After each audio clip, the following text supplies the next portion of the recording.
ఇప్పుడు మాట్లాడతారా నాన్నగారు ఇద్దరితో, తమ్ముడితో, మీతో మాట్లాడతారా? యా నేను మా నాన్నతో రోజు మాట్లాడతాను. అంటే రోజు కాదు, సారీ, రెగ్యులర్గా మాట్లాడతాను మా నాన్నతో. రోజు మా అమ్మతోటే మాట్లాడిన, అంటే యుఎస్లో ఉన్నప్పుడు ఇప్పుడు బెటర్. ముందు అసలు మాట్లాడేదాన్ని కాదు మా నాన్నతో. ఇప్పుడు మా నాన్నతో మాట్లాడుతున్నా. He is a great human being, and just because he is not with us doesn't mean I don't love him. And I think I am so happy that I'm able to love him now and see for who he is. And మా తమ్ముడు ఎప్పుడు మాట్లాడేవాడు. మా తమ్ముడికి big heart ఉంది actually. వాడు ఎప్పుడు మాట్లాడతాడు. నేనే చాలా ఎందుకంటే నాకు చిన్నప్పుడు మా అమ్మ కంటే మా నాన్న ఎక్కువ ఇష్టం. అందుకని మా నాన్న అలా ఎందుకు వెళ్ళిపోయాడో నేను చెప్పను, కానీ వదిలేయాలని వెళ్ళిపోలేదు మా నాన్న. చాలా he had a lot of personality and mental health problems which I also kind of మా నాన్న పోలికలు ఉన్నాయి. సో ఎమోషనల్గా I can see a lot of similarities. మమ్మల్ని వదిలేయాలని వెళ్ళిపోలేదు మా నాన్న. He was not there because it was too hard for us to keep it together. ఏం చేస్తున్నారు అంటే professionally? What he's? I'm not too sure. Okay. But I know he's doing his best, and I know he always does his best, and he's a more mature person, and I know he wants to be his best. That's it. That's all matters. అమ్మ ఇప్పుడు అపోలోలో doctor. So అలా నాన్నగారు ఏం చేస్తున్నారంటే? I know he's doing some business, some solar business, something అలాంటివో ventures లాంటివేవో చేస్తారు. But I'm not too sure. నాకు తెలియంది నేను ఏదో చెప్పేకూడదని నేను అలా మొహమాట పడుతున్నాను అంతే. అంటే తప్పేం లేదు, జస్ట్ నేను అబద్ధం ఆడకూడదని చూస్తున్నాను అంతే. So nice. ఇప్పుడు తమ్ముడైతే అక్కడ టెన్నిస్ కోచింగ్ అది కాలిఫోర్నియాలో ఉన్నాడు. ఓకే. కానీ న్యూయార్క్లో డ్యాన్స్ స్కూల్ పెట్టడం అనేది చాలా కష్టమైన పని. ఒక ఇండియన్, అది కూడా చిన్న అమ్మాయి. సో వెళ్ళడం ఎలా వెళ్ళావు? అక్కడ స్కూల్ పెట్టాలి అని ఎందుకు అనిపించింది? ఆ పెట్టడం అంతా ప్రాసెస్ ఏం జరిగింది మా కోసం చెప్తా. నేను ఎప్పుడు డాన్స్ స్కూల్ పెడదామని ఏం అనుకోలేదు. మామూలుగా క్లాసెస్ చెప్దామని అనుకున్నాను. బట్ సో నేను అక్కడికి వెళ్ళినప్పుడు నేను ఏం చూసానంటే, బ్యాలే డాన్సర్స్, వెస్టర్న్ డాన్సర్స్ ఉంటారు కదా, కంటెంపరీ, బ్యాలే, మోడర్న్, వీళ్ళంతా ట్రెడిషనల్ డాన్సర్స్ని చిన్న చూపు చూస్తారు కొంచెం. ఓకే. అంటే ఏదో ఫోక్ డ్యాన్స్ చేస్తుందిలే అన్నట్టు చూస్తారు. మన వాళ్ళు ఏం చేస్తారు అక్కడ? తెలుగు వాళ్ళే కాదు అసలు, జస్ట్ ఇండియన్స్. మన బబుల్లో, మన గుడిలో మనం పర్ఫామ్ చేసుకొని మన వీధిలో మనం ఉంటాం. అక్కడ బయట ప్రపంచం తెలీదు, అక్కడ కల్చర్ తెలీదు, రేసిజం ప్రాబ్లమ్స్ తెలీదు, ఏమీ తెలీదు, ఎకానమీ తెలీదు. అక్కడ పక్కన ఇండియన్ కొట్లో కొనుక్కోవడం కూరగాయలు, పక్కన 10 minutes డ్రైవ్లో ఆఫీస్కి వెళ్ళడం, అసలు ఒక వైఫ్కి జాబే లేకపోతే ఇంట్లోనే కూర్చొని వండడం అందరికీ, అంతే వాళ్ళ ప్రపంచం, which is sad. So either అలా మన వాళ్ళు బబుల్లో ఉంటారు, మన దాంట్లోనే ఉంటాము. అలాగే పేరెంటాలు, ఇంటి పక్కన పేరెంటాలు ఇవే చేసుకొని అవును. కానీ నువ్వు ఇంకో దేశంకి ఎందుకు వెళ్తున్నావు? అక్కడ కల్చర్ కూడా ఏంటి? ఒక క్యూరియాసిటీ ఉండాలి కదా. అక్కడ మనుషులు ఎలా బ్రతుకుతారు, అసలు ఇక్కడేం ఉంటుంది, లిటరేచర్ ఏంటి, ఆర్కిటెక్చర్ ఏంటి, ఇక్కడ ఏంటి ఎకానమీ, అవన్నీ అంటే ఏంటో నాకు తెలీదు మరి ప్రాబ్లం. ఏమో చులకనగా ఫీల్ అయిపోతారో, అదేంటో నూతులో కప్పల్లా ఉంటారు, ఇలా తానా నాటాలనుకుంటూ ఏంటో అక్కడక్కడే చేసుకుంటూ ఉంటాం మన వాళ్ళల్లోనే. నిజంగా ఇప్పుడు డ్యాన్స్ ఫెస్టివల్స్కి వెళ్ళినప్పుడు నేను ఒక్కదాన్నే ఇండియన్ ఉంటా అక్కడ. It is multi cultural dance festival, it is open for everybody to perform, but no one actually takes the initiative to actually be part of the dance festival which is open to everybody of every dance style. So మనము అలా నూతిలో కప్పలా ఉండడమే కాకుండా ఈ తెల్లవాళ్ళు కూడా అలా మనం చులకనగా చూస్తారు. అవును, వాళ్ళు అలా చూడటం వల్ల మనకు భయం వేసి కొంతమంది అలా ఉండుండొచ్చు. కానీ నాకు చాలా అంటే ఫ్రస్ట్రేషన్ వచ్చేసింది. ఇప్పుడు బ్యాలే డాన్సర్స్ లాగే మేము కూడా పొద్దున్న నుంచి రాత్రి ట్రైన్ అవుతాం. ఇన్ఫ్యాక్ట్ మాకు సంగీతం రావాలి, మాకు ఇవన్నీ మన ఇతిహాసాలన్నీ పురాణాలు ఇతిహాసాలన్నీ చదవాలి, ఈ సంస్కృతం చాలా రకాల భాషలు రావాలి, ఇవన్నీ రావాలి. ఇన్ఫ్యాక్ట్ బ్యాలే వీటికంటే ఒక శాస్త్రీయబద్ధంగా చూసుకుంటే ఇది ఇంకా కష్టము. సో నాకు ఇంకా కోపం వచ్చేసి ఇంత డిస్క్రిమినేషన్ ఏంటి అని.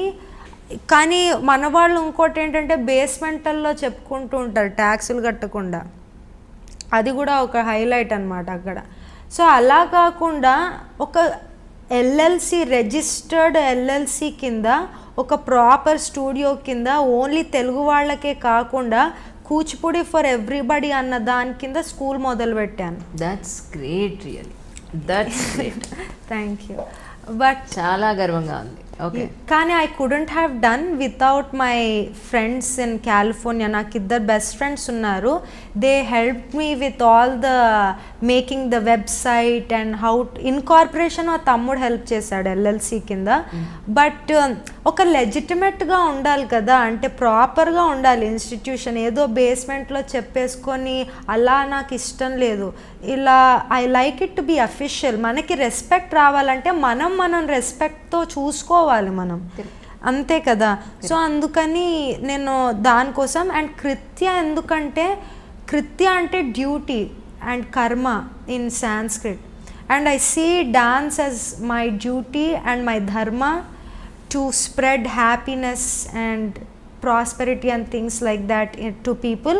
అండ్ కృత్య అంటే ఆల్సో గ్రాటిట్యూడ్. సో నా డిప్రెషన్ యాంగ్జైటీ నుంచి కూడా నేను గ్రాటిట్యూడ్ అంటే లైఫ్కి కృతజ్ఞత చెప్పుకుంటూ ఉంటే మనం హ్యాపీగా ఉంటాం. సో దేవుడిని ఎప్పుడు ఇది కావాలి అది కావాలని అడగకుండా ఇవాళ నన్ను ఊపిరి ఆడనిస్తున్నావు. ఇంత కోవిడ్ అవుతుంటే నేను ఇంకా బ్రతికున్నా. మా ఫ్యామిలీ ఇండియాలో ఇంత అవుతున్నా, ఇద్దరు ఓల్డ్ గ్రాండ్ పేరెంట్స్ ఉన్నా వాళ్ళు చాలా బాగున్నారు. థ్యాంక్ యూ దేవుడా అని అనుకోవాలి తప్పితే నాకు ఇది ఆ కార్ కావాలి, నాకు ఈ పెళ్ళి కావాలి అట్లా అనుకుంటే, అదే చెప్తున్నా, భక్తి అంటే అది కాదు, దేవుడిని అడగడం కాదు. దేవుడు నిజంగా ఒక గొప్ప శక్తి అనుకొని మనం ఎప్పుడైతే కృతజ్ఞత తెలుపుతామో అది భక్తి. సో అదే చెప్తున్నాను, ఈ నాస్తికుల ఆస్తికుల అంటే ఈ ఊరికే పేరుకి భక్తి ఉంటే సరిపోదు కదా. నిజంగా భక్తి అంటే నాకు ఇది చాలు. ఇప్పుడు రామదాసు త్యాగరాజు వీళ్ళు ఏమీ అడగలేదు, నువ్వు ఉన్నావయ్యా అని పాటలు రాశారు అంతే. అలాంటి వాళ్ళ నుంచి నేను ఇన్స్పిరేషన్ చూసుకుంటాను బేసిక్లీ. ఎనీవే నా స్కూల్ ఇప్పుడు ప్రస్తుతానికి అంతా వర్చువల్ కోవిడ్ వల్ల. But eventually I want to have my own building or perhaps start with a small studio. దాని తర్వాత అలా ఇంకోటి ఏంటంటే నేను ఫుల్ టైం కోర్సెస్ మొదలు పెట్టాను, అంటే certification courses for Kuchipudi. But ఇలా అవుట్డేటెడ్గా కాకుండా కొంచెము ఇన్ అ మోడర్న్ వే అన్నమాట. మోడర్న్ అంటే శాస్త్రాన్ని నాశనం చేయడం కాదు, ట్రెడిషన్ నాశనం చేయడం కాదు. ఉన్న ట్రెడిషన్ బ్రతికుండాలంటే మనము దానికి కొన్ని మోడర్న్ ఆస్పెక్ట్స్ మనం పెట్టాలంటే ప్రజెంట్ సైంటిఫిక్ ఆస్పెక్ట్స్ ఇవన్నీ, రైట్? అంటే ఫర్ ఎగ్జాంపుల్ ఇప్పుడు కూచిపూడి నేర్పిస్తున్నప్పుడు ఇలా కూర్చో, పైకి పెట్టి చేతులు అని విసుక్కుంటూ అలా చెప్పడాలు అవన్నీ కాకుండా, ఇంకోటి ఏంటంటే ఊరికే కూర్చో కాకుండా ఏ మసిల్ ఎంగేజ్ చేస్తే ఈ షేప్ వస్తుంది, ఏ మసిల్స్ వాడితే ఈ మూవ్మెంట్ వస్తుంది, రైట్?